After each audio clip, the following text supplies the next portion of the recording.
अस्सलाम वालेकुम and hello beautiful people, कैसे हैं आप लोग। उम्मीद है आप लोग खैरियत से होंगे, मज़े में होंगे। आज की वीडियो बेहद बहुत ज़्यादा इंपॉर्टेंट है क्योंकि इसमें मैं कुछ ऐसी चीज़ें बताने जा रही हूँ जो टेक्नोलॉजी के साथ जुड़ी हुई हैं और जिसकी हिफाजत से, जिसकी मदद से हम कोरोना वायरस से एटलीस्ट फ़ाइट कर सकते हैं। और एक सही इंसान को ये चीज़ें लाजमी तौर पे करनी ही चाहिए, ज़रूरी चीज़ें हैं। तो वीडियो शुरू करने से पहले एक छोटी सी रिक्वेस्ट है कि चैनल को अभी तक सब्सक्राइब नहीं किया तो चैनल को सब्सक्राइब करके बेल आइकन ऑल पे दबा दें ताकि इसी तरह आप लोग के लिए हेल्पफुल वीडियोस लाती रहूं, अवेयरनेस फैलाती रहूं। क्योंकि आपने देखा होगा पिछला पूरा साल हमारा कोरोना वायरस की वजह से कितना अफेक्टेड गुजरा है। लोगों के कारोबार को कितना नुकसान हुआ है, बिज़नेस को कितना नुकसान हुआ है, हमारे मुल्क की माशियत में कितना नुकसान हुआ है। तो अभी दोबारा से ये न्यूज़ फैल रही है, दोबारा से कोरोना वायरस का इम्कान है, दोबारा से ऐसा हो रहा है कि लॉकडाउन लगने वाला है, दोबारा से कोरोना वायरस फैलने वाला है और बहुत सारे एरियाज़ में फैल भी चुका है। इस्लामाबाद में भी काफ़ी न्यूज़ आ रही है और बहुत सारी जगहों पर ऐसी न्यूज़ आ रही है कि कोरोना वायरस दोबारा से लगने वाला है। आप लोग को नहीं भी पता तो उन लोग को ज़्यादा इफेक्ट हो रहा है जो लोग ट्रैवल करते हैं। आज की वीडियो में कुछ ऐसे टिप्स बताऊंगी कि जो टेक्नोलॉजी से जुड़ी हैं और उसकी एहतियात की वजह से हम एटलीस्ट कोरोना वायरस से थोड़ा बहुत अपनी हिफाजत कर सकते हैं, अपने आप को प्रिवेंट कर सकते हैं। तो चलिए शुरू करते हैं। आप लोगों ने कोई भी ऐसा मैसेज फॉरवर्ड नहीं करना कि जिसमें बताया गया हो कि कोरोना वायरस की वैक्सीन की ये कोई दवाई है, कोई घरेलू नुस्खा है या कोई इंजेक्शन है जो उससे क्योर कर सकता है। क्योंकि आप लोगों को अच्छी तरह से पता है कि कोई भी ऐसी दवाई नहीं निकली, ऐसी कोई वैक्सीनेशन अभी तक नहीं निकली या कोई भी ऐसा कोई इंजेक्शन नहीं निकला कि जो कि कोरोना वायरस से बचा सके। हाँ, इस पर चल रही है, इस पर रिसर्च चल रही है, बहुत बड़े बड़े डॉक्टर इस पर रिसर्च कर रहे हैं और इसका बचाव के लिए कुछ ढूंढ रहे हैं, वैक्सीनेशन ढूंढ रहे हैं, बट अभी तक कोई ऐसी वैक्सीनेशन बनी नहीं है। तो आप लोगों ने किसी को भी ऐसा मैसेज फॉरवर्ड नहीं करना और जो लोग भी इस मैसेज को फॉरवर्ड करें उसको कम्प्लीटली ख़त्म कर देना है।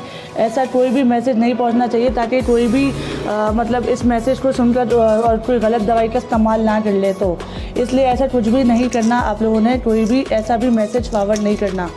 अगर कोई दवाई बनाई भी गई है तो वो इम्यून सिस्टम को स्ट्रॉन्ग करने के लिए बनाई गई है और उससे कोरोना वायरस का कोई ताल्लुक़ नहीं है। ठीक है, आप एहतियात कर सकते हैं अपने तौर पर और आपने ये एहतियात करनी है। इस तरह के जो फजूल मैसेजेस हैं उनको फॉरवर्ड करने से रोकना है। इम्यून सिस्टम की दवाई को लोग कोरोना की दवाई को टैग करके बेच रहे हैं, यानी इम्यून सिस्टम की दवाई तो अलग है ना, जो आपके इम्यून सिस्टम को स्ट्रॉन्ग बनाती है, बेहतर बनाती है, और कोरोना एक अलग चीज़ है। तो उसको अगर मिक्स करके उसको बेच रहे हैं, मार्केटिंग कर रहे हैं, तो ये तो एक गलत चीज़ है ना। ऐसे कोई भी मैसेज जिसको ना हमने बिल्कुल ख़त्म कर देना है, बिल्कुल इसको फॉरवर्ड नहीं होने देना। जब इसकी कोई वैक्सीनेशन मार्केट में आ जाएगी, कोई दवाई निकल आएगी तो सबको पता चल जाएगा ना, सबको नॉलेज में आ जाएगा। अभी तक इसकी कोई दवाई नहीं निकली तो अगर ये कुछ लोग जो कर रहे हैं कोरोना की दवाई को बना के बेच रहे हैं तो इन सब को ख़त्म करना है क्योंकि यार ये इंसानी सेहत के लिए बहुत ज़्यादा नुकसानदेह हो सकती है। दूसरी चीज़ जो लोग कर रहे हैं कि अमेज़ॉन से बाहर से कुछ ना कुछ ऑर्डर करते हैं, सामान मंगवाते हैं या कोई चीज़ ऐसा मंगवाते हैं अमेज़ॉन से या कुछ भी। तो आपने जो भी सामान अगर मंगवाना है या जो भी कोई चीज़ परचेज़ करनी है, बाज़ार से जा रहे हैं, कोई आप इम्पोर्टेड चीज़ ले रहे हैं, तो आपने उसको अच्छी तरह उसको सैनिटाइज़ कर लेना उस चीज़ को इस्तेमाल करने से पहले, क्योंकि उस चीज़ में कोरोना का ख़तरा ज़्यादा हो सकता है जो कि चीज़ें हम रोज़मर्रा यूज़ करते हैं। क्योंकि बाहर के ममालिक में कोरोना के केसेस ज़्यादा मोस्टली हैं और यहाँ पर इतने नहीं है। तो बाहर की कोई भी चीज़ अगर कहीं से भी आ रही है, किसी भी थ्रू वेबसाइट के थ्रू आ रही है या किसी भी इम्पोर्ट एक्सपोर्ट के थ्रू आ रही है, तो आपने उसको प्योरली सैनिटाइज़ करना है, उसके बाद ही उसको यूज़ करना है। और कोशिश ये करनी है कि आप फ़िलहाल बाहर की कोई भी चीज़ें इस्तेमाल ना ही करें तो बेहतर है जब तक ये कोरोना का टेस्ट चल रहा है। तो ये भी एक दूसरी एहतियात है और ये भी बहुत ज़रूरी चीज़ है। कुछ लोग करेंसी को एक्सचेंज करवाने के लिए या अपनी करेंसी निकलवाने के लिए, पैसे निकलवाने के लिए, भेजने के लिए बहुत ज़्यादा बाहर जाते हैं, बैंक जाते हैं, वहाँ से करते हैं, या कोई कहीं भी चले जाता है, इजी कैश चले जाता है, या आजकल वो बहुत सारी जगहों पे बंदे जाते हैं और क्या नाम है पैसे निकलवाने के लिए, करेंसी निकलवाने के लिए। तो भाई ये जो ऑनलाइन का ज़माना है, ये इसलिए डिजिटल ऐप्स हैं मोबाइल की, जो बैंक में हम लोग पैसे भेजते हैं तो मोबाइल की हर बैंक की एक एप्लीकेशन है, वो मोबाइल में इंस्टॉल हुई है। जैसे HBL बैंक की अपनी एप्लीकेशन है, UBL बैंक की अपनी एप्लीकेशन है, या ईजी जो कैश है वो उसकी सहूलत मौजूद है। आजकल तो तरह तरह के इतने तरीके मौजूद है पैसे भेजने के लिए, पैसे लेने के लिए, मंगवाने के लिए। लिए तो डिजिटल करेंसी का ज़्यादा यूज़ करें, क्योंकि अब जब हम नोटों को हाथ लगाते हैं, ठीक है, और फिर वो पता नहीं क्या हो, क्या जैसे जम्स हो क्या हो, ठीक है, हम उनको गिनते भी हैं, उनको हाथ भी लगाते हैं, फिर आप अपने मोबाइल को भी हाथ लगाते हैं, तो कहीं ना कहीं वो रह सकते हैं ना कि भाई हमने कभी किसी गलत चीज़ को हाथ लगा लिया और फिर हमने मोबाइल को हाथ लगा लिया।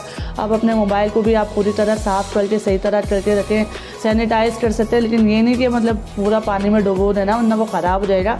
आप उनकी वाइप्स मिलती हैं, और अब तो साइंटिफिकली प्रूव है कि वो वाइप्स होती हैं नॉर्मल, जो लाइट गीली गीली सी होती हैं, तो वो आप उससे पूरा अच्छी तरह अपना साफ़ कर सकते हैं हर चीज़ को, क्योंकि हम हाथ तो बार बार धो लेते हैं, और लेकिन ये जो मतलब इस तरह की चीज़ें हैं, नोट वगैरह हो गए, या फिर हम किसी मतलब कोई भी हमने कोई पार्सल मंगाया, किसी भी चीज़ को हाथ लगाया, फिर हमने मोबाइल को हाथ लगा लिया, तो कोई ऐसे ना कोई जम्स रह गए, तो बार बार हमें उसको वाइप्स करने की, सैनिटाइज़ करने की ज़रूरत है। अपनी जितनी भी टेक्नोलॉजी की चीज़ें हैं जो हम रोज़मर्रा में यूज़ कर रहे हैं, ख़ासतौर पे हम यूट्यूबर्स यूज़ करते हैं टेक्नोलॉजी की चीज़ें, तो उनको हम बार बार साफ़ कर सकते हैं। तो ये कुछ टिप्स थी, ट्रिक्स थी कि जो टेक्नोलॉजी जिस तरह से मतलब हमारे साथ जुड़ी हुई है, तो हम किस तरह से इस तरह से यूज़ कर सकते हैं इन सब चीज़ों को कि हम कोरोना से एटलीस्ट फ़ाइट कर सकते हैं, उसके ख़िलाफ़ फ़ाइट कर सकते हैं। तो आई होप आपको मेरी ये सारी टिप्स एंड ट्रिक्स बहुत पसंद आई हो, और चैनल को सब्सक्राइब नहीं किया तो चैनल को सब्सक्राइब करके बेल आइकन ऑल पे दबा दें, और इसी तरह हमारे चैनल पे बने रहे, प्यार दिखाते रहें। थैंक यू सो मच, जज़ाकल्लाह, अल्लाह हाफिज़। सुनाओ, चलो आप सुनाओ, शुरू से सुनाओ। पहला कलमा इस माइक में सुना दो। ला इलाहा इल्लल्लाहु मुहम्मदुर रसूलुल्लाह सुभानअल्लाह। और कोई नात सुनाओ। नात नहीं। हस्बी रब्बी जल्लल्लाह, हस्बी रब्बी जल्लल्लाह, माफी कल्बी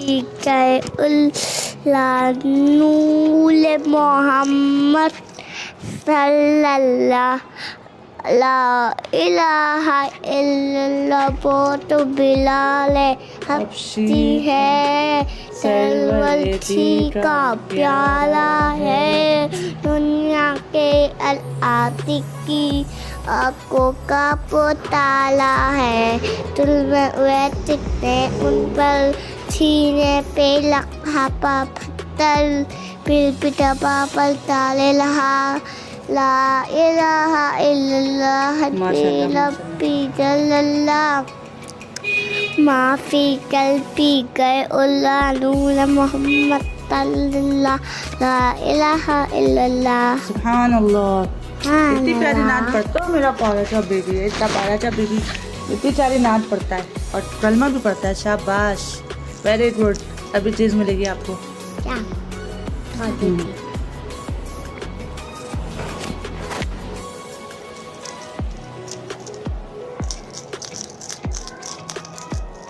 आपका नाम क्या है? उदेफा। आप कौन सी क्लास में पढ़ते हो? ठीक हैं? ठीक ठीक आपकी छोटी पप्पू का नाम क्या है? ठीक ठीक। 6th क्लास में पढ़ते हो? इतने बड़े हो रहे हो। दे बोले पढ़ा है। आप कलमा सुनाओगे? पहला कलमा जब माने पाक, ला इलाहा इल्लल्लाह मुहम्मद रसूलुल्लाह। सही से सुनाओ ना, ऐसे क्या खेलते हुए नहीं सुनाओ, सही से सुनाओ। एक दफ़ा और सुना दो, एक दफ़ा और सुना दो।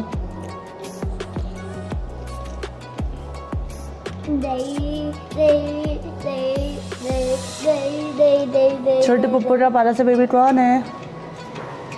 कौन है? जल्दी बता दो। कोई भी नहीं है। हुज़ैफा नहीं है? हुज़ैफा है ना?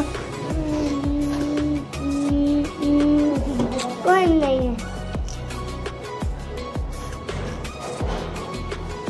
ना सुनाओगे? मस्ती कर रहे हो ना? कोई नाच सुना दो अच्छी सी प्यारी सी नाच सुना दो।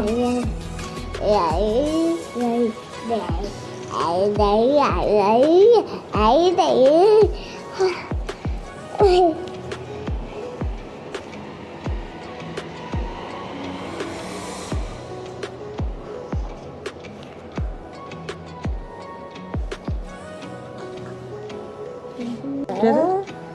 हेलो हेलो ये देखो क्या कर रहे हो? आपने मेरे फूल चुरा लिए उसमें से? हाँ? हमने चुराया है लोग हंजला ने चुराए थे, आपने नहीं चुराए थे? नहीं है अच्छा, वाइट वाइट क्यों वाला है छोटी पप्पू का बेबी कौन है? दे दो उजैफा है छोटे पप्पू का बेबी। गिलीट गिलीट क्यों वाला है अच्छा, गिलीट गिलीट क्यों वाला